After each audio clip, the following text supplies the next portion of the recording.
Kronologi kasus perjanjian kerjasama antara pengusaha besi baja utama Steel dengan investor.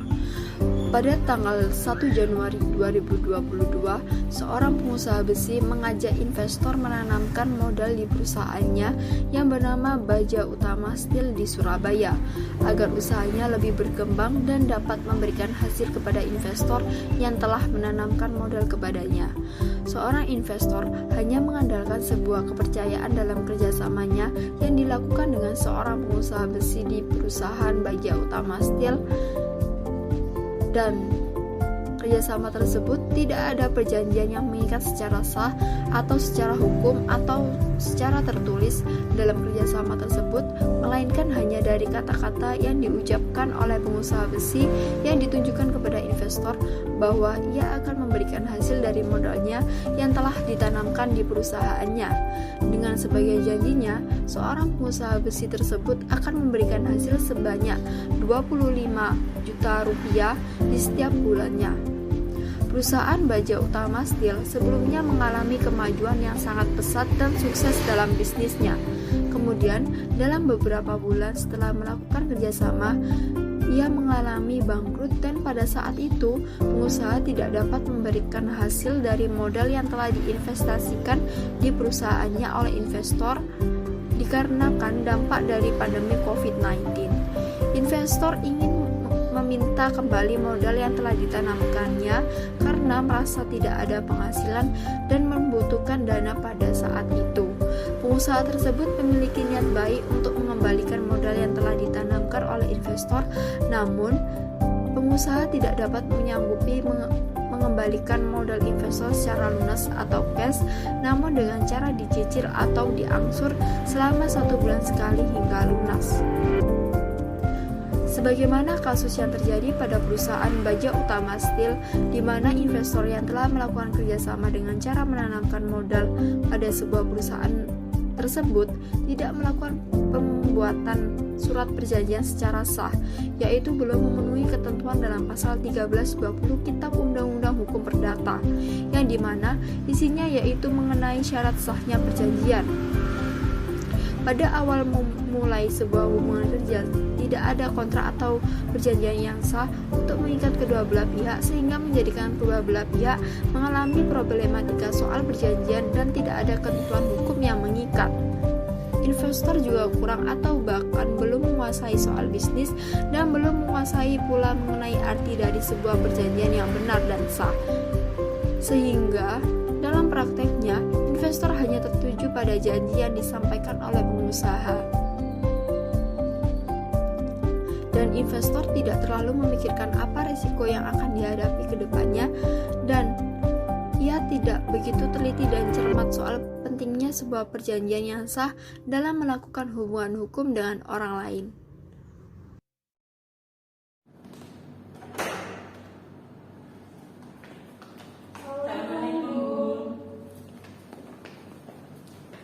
Silakan duduk, ibu-ibu. Baik, Bu.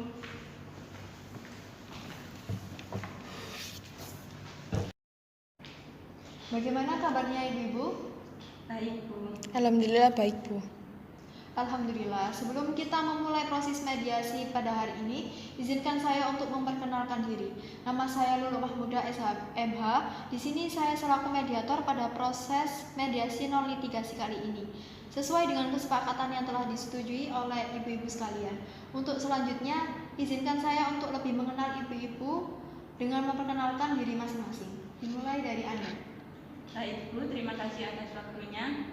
Perkenalkan, nama saya Afifah Nur Maulidia. Di sini saya sebagai investor yang menanamkan modal di perusahaan Baja Utama Steel milik Bu Febri. Silakan. Baik, perkenalkan Bu, nama saya Febriani Rusmanawati. Saya selaku pemilik pengusaha Baja Utama Steel. Baik, terima kasih. Jadi apakah ibu-ibu sekalian telah bersedia untuk mengikuti proses mediasi non litigasi kali ini? Sedia, Bu. Ya, kami telah setuju mengikuti proses mediasi non litigasi. Baiklah, kalau begitu, pertama-tama saya akan menjelaskan sekilas terkait mediasi di luar pengadilan ini. Berdasarkan Undang-Undang Nomor 30 Tahun 1999 tentang arbitrase dan alternatif penyelesaian sengketa, Pasal 1/10 menyebutkan bahwa alternatif penyelesaian sengketa adalah lembaga penyelesaian sengketa atau beda pendapat melalui prosedur yang disepakati oleh para pihak, yakni penyelesaian di luar pengadilan dengan cara konsultasi, negosiasi, mediasi, konsiliasi, atau penilaian para ahli. Jadi, mediasi yang ditempuh saat ini tidak lain merupakan cara penyelesaian sengketa melalui proses perundingan untuk memperoleh kesepakatan para pihak yang dibantu oleh mediator. Apakah sudah jelas ibu-ibu sekalian? Sudah jelas. Baik, yang pertama saya ingin mengetahui terlebih dahulu problematika di antara ibu-ibu sekalian. Dimulai dari Ibu Afifah. Baik Bu, jadi pada tanggal 1 Januari 2022, Bu Febri mengajak saya untuk bekerja sama di perusahaannya Baja Utama Steel dengan cara menanamkan modal. Dan Bu Febri bilang pada akhir bulan akan memberikan keuntungan sebesar 25 juta per bulannya. Tanpa berpikir panjang, saya langsung mempercayai Bu Febri dan langsung mengiyakan kerjasama tersebut.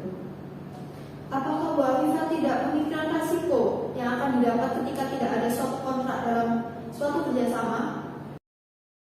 Karena saya dan Bu Febri sudah berteman sejak lama Bu, sejak masa perkuliahan. Jadi saya langsung mempercayai dan mengiyakan ajakan Bu Febri tanpa memikirkan resiko yang akan terjadi Bu. Salah sendiri kamu mau kerja sama kok nggak tahu tentang perjanjian. Seharusnya kamu kan sebagai investor sudah tahu mengenai perjanjian kerjasama seperti itu. Berarti kamu dari awal sudah memiliki niat jahat ke saya. Kamu jangan sembarangan menuduh saya ya. Justru saya itu berniat baik untuk mengajak kamu bekerja sama. Kalau tahunya seperti itu, kenapa tidak menjelaskan dari awal tentang peraturan kerjasama ini? Saya kira kamu sudah paham mengenai perjanjian tersebut. Karena kan kamu investor, jadi lebih tahu daripada saya. Harap tenang ibu-ibu, berdasarkan pasal 1320 Kitab Undang-Undang Hukum Perdata, di mana isinya yaitu mengenai syarat sahnya perjanjian. Yang pertama, adanya kata sepakat bagi mereka yang mengikatkan dirinya. Yang kedua, kecakapan para pihak untuk membuat suatu perikatan. Yang ketiga, suatu hal tertentu. Dan yang keempat, suatu sebab atau kausa yang halal. Jadi, perlu diperhatikan terhadap 4 hal tersebut dalam melakukan suatu perjanjian, Bu.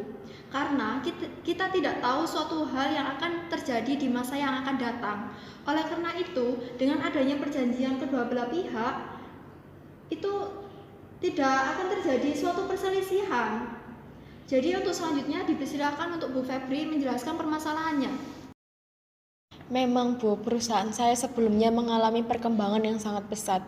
Namun setelah bekerja sama dengan Bu Afifah, perusahaan saya itu jadi bangkrut karena pandemi COVID-19 ini juga.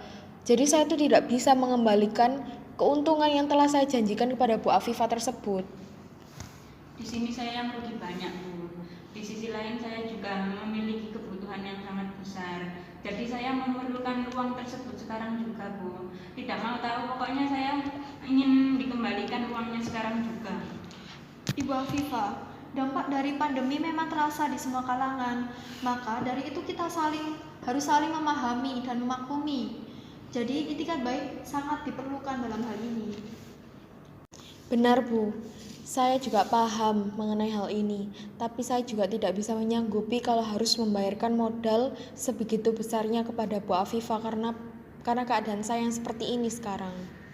Saya tidak mau tahu ya, pokoknya saya ingin dikembalikan secara langsung, lunas sekarang. Tenang Bu, kita selesaikan dengan kesepakatan semua pihak. Bagaimana jika pembayarannya dengan cara diangsur setiap bulan? Iya Bu, sebelum mediasi ini berlangsung saya juga sudah membicarakan dengan Bu Afifah. Bagaimana jika saya mengembalikannya secara berangsur-angsur setiap bulan. Tapi Bu Afifah tidak menyetujuinya. Ibu Afifah, Bu Febri kan teman Ibu. Pastinya Anda tidak mau terus-menerus bertengkar dengan beliau kan? Maka solusi yang dapat diambil dari hal ini yaitu melalui jalan perdamaian Bu. Bagaimana?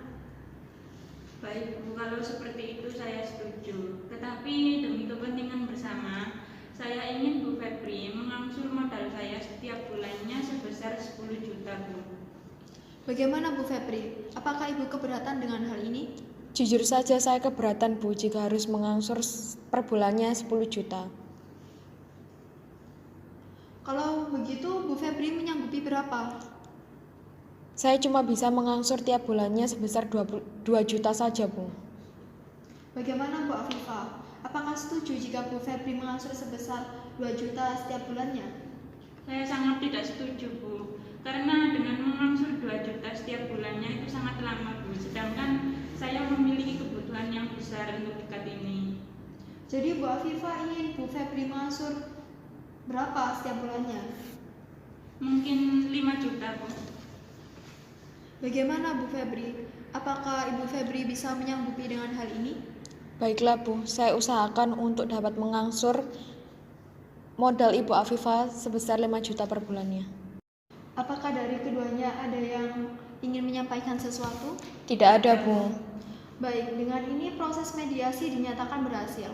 Jadi kesimpulannya, yakni Bu Febri mengangsur 5 juta per bulannya ke Bu Afifah. Demi kepercayaan kedua belah pihak, mohon untuk menandatangani perjanjian yang sudah disepakati bersama. Silakan Bu Afifah untuk bertanda tangan di sebelah sini. Baik, terima kasih. Bu Febri.